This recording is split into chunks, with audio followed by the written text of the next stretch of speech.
Jacksonian democracy. During the 1800s, states gradually dropped property requirements and other restrictions for voting.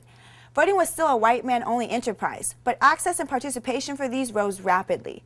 Riding this wave of mass democracy was Andrew Jackson. Andrew Jackson was the nation's 7th president, the first from the West, and the first not to come from a prominent colonial family. Jackson's presidency marked an era of expansion, both of participatory democracy and settling the West.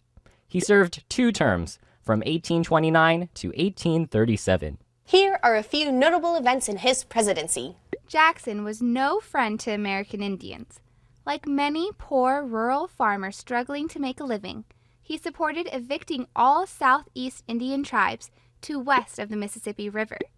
One of these forced marches is known as the Trail of Tears, when the U.S. Army forced thousands of Cherokees on a march out of Georgia. About a fourth of them died on the harsh journey. The tariff of 1832 hit the Southern export economy hard. Jackson's vice president and South Carolinian John C. Calhoun proposed an ordinance of nullification, the theory that any state could repeal a federal law. South Carolina overwhelmingly adopted the nullification ordinance.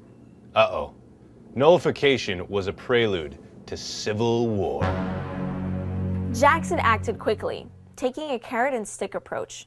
He requested an authorization to send troops to enforce the tariff while simultaneously asking Congress to reduce the tariff.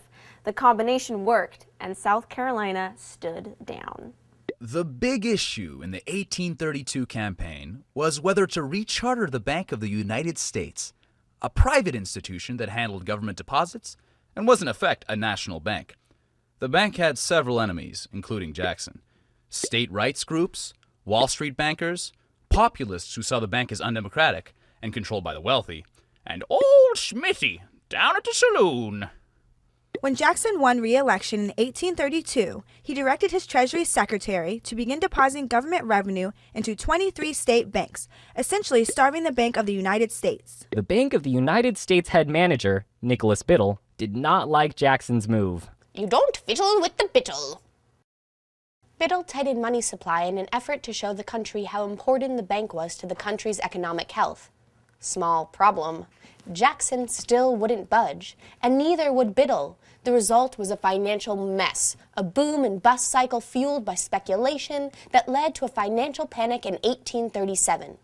The bank ended in 1836 when its charter ran out.